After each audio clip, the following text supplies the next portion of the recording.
기록한 이유와 목적을 강조하여 설명합니다. 26절에 있는 것처럼 미혹해하는 자들 또 그들로 인하여 미혹을 당하고 있기 때문에 이 편지를, 이 내용을 지금 기록하고 보낸 것입니다. 22절에 거짓말하는 자, 그리고 26절에 미혹하는 자는 동일한 인물들이고 그들이 적그리스도라고 하는 것을 요한은 강조합니다. 특별히 요한복음을 우리가 함께 은혜를 나누면서 요한복음을 기록한 목적을 요한복음 20장 31절에서 드러내어 밝힙니다. 오직 이것을 기록함은 너희로 예수께서 하나님의 아들 그리스도이심을 믿게 하려 하며 또 너희로 믿고 그 이름을 힘입어 영생을 얻게 하려 함이니라 라고 기록합니다. 오늘 말씀과 너무 비슷한 내용이죠. 하나님의 아들 그리고 그리스도이심을 믿게 하기 위해서 요한복음을 기록했다 그랬습니다. 요한서신도 오늘 말씀에 있는 것처럼 하나님 예수께서 그리스도이심 그리고 아버지와 아들 되심을 부인하는 것 때문에 사실은 이 편지를 지금 이들에게 보내게 됐다라는 설명입니다. 사실 이 하나님에 대한 그리고 하나님의 아들 그리고 메시아에 대한 부분은 세상적인 지식이 아닙니다. 왜냐하면 있을 수 없는 일이니까요. 하나님에 대해서 그 누가 알 수 있으며 또 하나님의 아들이 예수 그리스도이심을 그 누가 알 수 있겠냐 말입니다. 더군다나 하나님이 인간이 되신다라고 하는 신이 인간이 되어 이 땅에 오시고 인간을 위하여 죽으신다라는 것은 당시 1세기의 그 어떠한 신들에 관한 이야기 속에 없습니다. 신은 그냥 대접받는 존재입니다. 인간이 알 수 없고 그리고 신은 신 마음대로 해요. 인간은 그저 신을 기쁘게 하고 신의 마음을 상하지 않게 하는 존재일 뿐이지 인간이 신을 거역할 수도 없고요. 인간이 신의 영역에 참여할 수도 없어요. 그 참여할 수 있는 통로를 마련해 놓은 것이 반인 반신입니다. 그러니까 신이 인간을 데리고 논 거죠. 거의 대부분 신화에는 그렇게 나와 있어요. 신이 인간 사이에서 낳은 자식이 있는데 그것이 반은 신이고 반은 인간이에요. 그러니까 분명히 인간이긴 한데 그에게 신적인 어떠한 그 능력이나 신적인 요소가 조금 가미가 되어 있어요. 그래서 인간보다 뛰어난 그런 존재로 등장을 하죠. 만들어진 이야기입니다. 신화라고 하는 성경에서 이 아무런 쓸모없는 그냥 바람이 불면 사라져버릴 이야기에 불과한 거죠. 우리도 마찬가지 아닌가요? 단군 신화라고 하는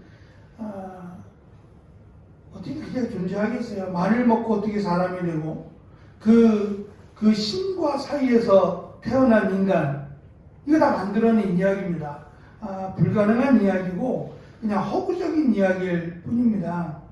그런데 이것이 보편적인 아주 편만한 생각들이었어요. 거기에다 예수라고 하는 도저히 인간이 보여줄 수 없는 그런 능력을 가지신 분이에요. 그러니까 여기에 대해서는 의심의 여지가 없다는 거예요.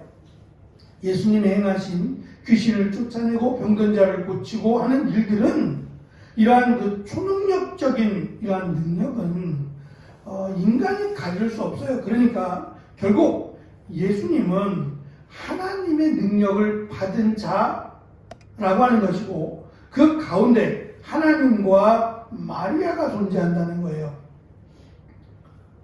만들어낸 이야기가 될 만하죠. 마리아는 하나님에게 택함을 받아서 마리아와 하나님 사이에 예수라고 하는 초능력적인 반인 반신의 존재가 태어났다는 거죠.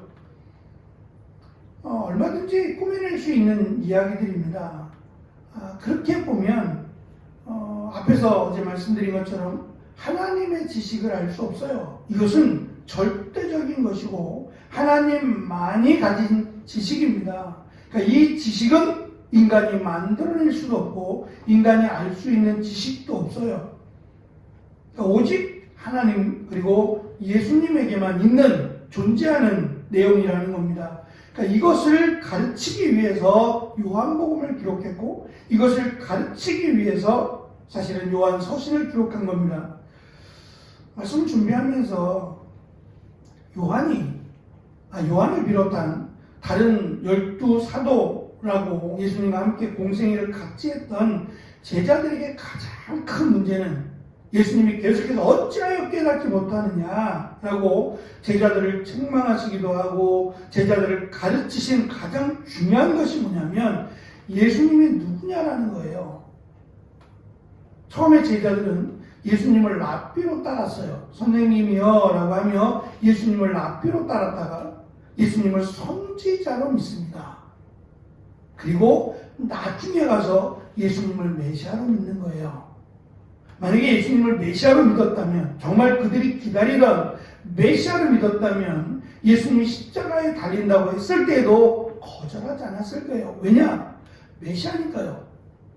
우리가 메시아를 어떻게 이해를 하겠어요? 우리가 이해하는 대로 우리가 바라고 소망하는 대로 따라주시겠냐 말이에요. 아닙니다.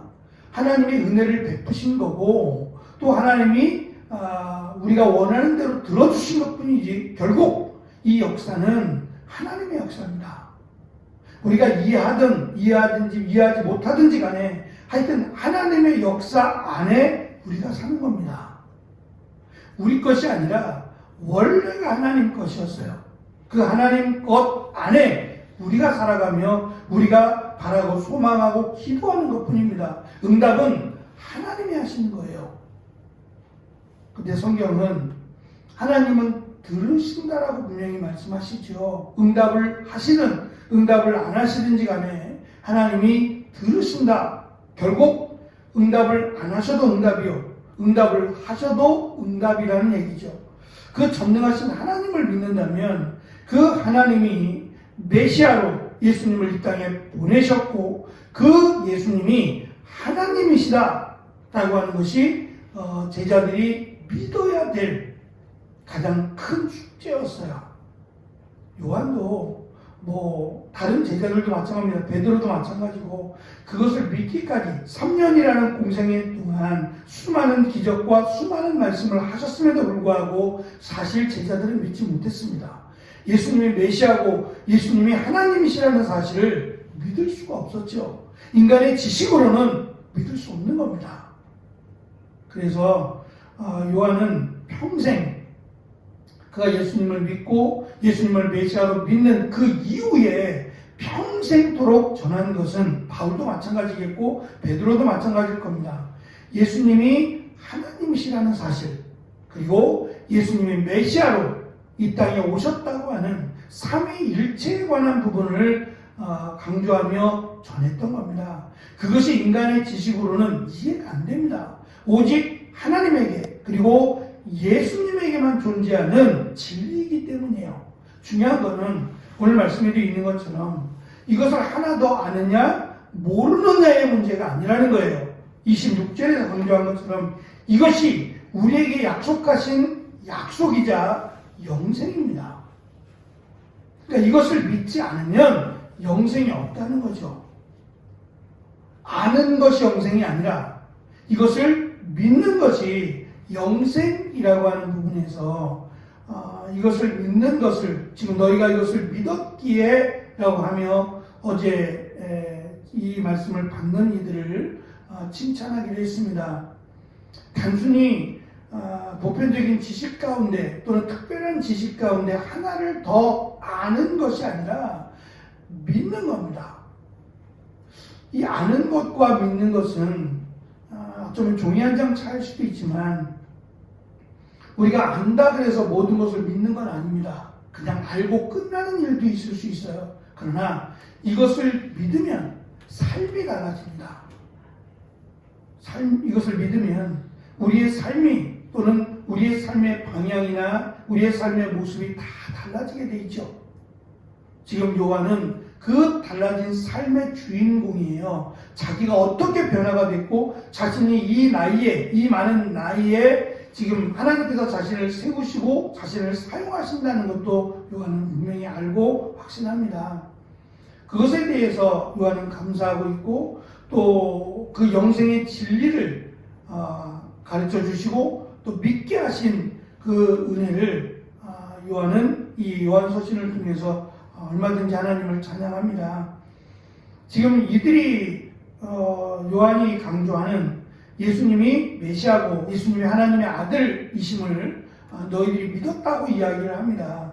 그 진리에서 떠난 자들 그리고 떠나게 하는 자들 그들이 미혹해하는 자들이고 적그리스도라고 하는 것을 지금 요한은 다시금 강조합니다.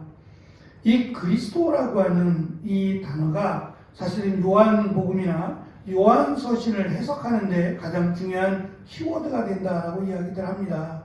왜냐하면 그리스도 또는 메시아라고 하는 것이 요한복음을 이해할 수 있는 또는 요한서신을 이해하는데 굉장히 중요한 어쩌면 가장 중요한 키워드가 되기 때문이죠.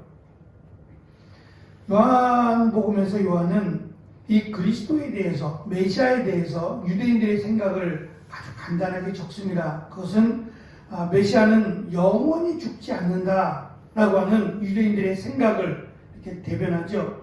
너희들은 메시아가 영원히 죽지 않는다고 생각했지만 메시아는 죽는다는 거죠. 물론 요한도 또 베드로도 예수님의 죽으심을 아멘으로 받지 못합니다. 예수님은 3번씩이나 마태복음이나 마가복음에서 3번씩이나 십자가에 달려 죽을 것을 말씀하셨어요. 그때마다 제자들은 그냥 흘려들었어요.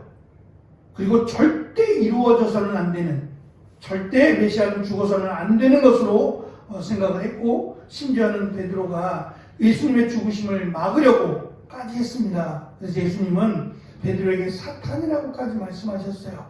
내 길을 또 하나님의 계획을 막는 자로 말씀하시기까지도 했습니다. 그만큼 메시아는 죽어서는 안 돼요. 메시아는 영원히 사셔야 되고 메시아는 우리를 로마로부터 구원하셔야 돼요. 제자들만이 아니라 유대인들과 똑같은 생각을 가지고 있었죠. 그런데 예수님의 대속과 십자가에 달려 죽으시고 부활하심 그리고 승천하심을 보고 나서야 예수님이 메시아시고 그 메시아로 이 땅에 오신 목적을 깨닫게 된 겁니다. 그것이 이 땅에 오신 이유였어요. 메시아로 이 땅에 오신 목적은 로마로부터의 구원이 아니라 우리를 죄와 사망으로부터의 구원임을 그제서야 깨닫고 이제 이것을 전하기 위해서 우리를 부르셨구나라는 것을 제자들은 사도들은 깨닫게 된 것이고 그것을 지금 요한 서신을 통해서도 이들에게 가르치는 겁니다. 이것만이 우리를 죄와 사망으로부터 구원하기 때문이죠. 그러니까 예수님이 하나님이시고 그 예수님이 메시아로 이 땅에 오신 목적을 확실하게 믿는 것이 우리를 영생으로 인도하는 유일한 하나님의 약속임을 요한은 확신하고 있고 또 그것을 지금 이들에게 다시금 강조하는 겁니다. 너희들이 그들을 그냥 하나 정도 더 하나의 이론 하나 정도를 더 받아들이고 끝날 문제가 아니라는 거죠. 이것은 교회 자체를 복음 자체를 송두리째 흔들어버리는 사탄의 계략이라고 하는 것을 그래서 적그리스도라고 하는 특별한 표현을 통해서 요한은 강조하고 있는 겁니다. 메시아이신 아들을 믿는 것은 보내신 아버지를 믿는 것이고 아들을 통해 아버지와의 믿음의 교제에 함께 참여하는 유일한 방법임을 요한은 강조하고 있습니다. 특별히 24절, 25절은 아들과 아버지 안에 거하는 것이 바로 이것을 믿는 겁니다. 하나님을 아버지로 믿는 것은 메시아의 대속과 그리고 부활하심 그리고 다시 오심을 믿는 것이 하나님을 아버지로 믿게 하는 것이며 하나님의 빛 가운데 계신 하나님 안에 거하는 것이 바로 메시아를 하나님의 아들 그리고 메시아를 예수님을 메시아로 믿는 것이다 라고 하는 이 중요한 진리를 다시금 요한은 강조하고 있습니다. 1000번 또는 10,000번에도 우리가 들어야 하고 또 기억해야 될 말씀은 바로 이겁니다. 예수님이 하나님이시고 예수님이 메시아시다라고 하는 것을 믿음으로 살아가는 겁니다. 이것이 하나님 우리에게 주신 영원한 약속이자 영원한 생명이기 때문이죠.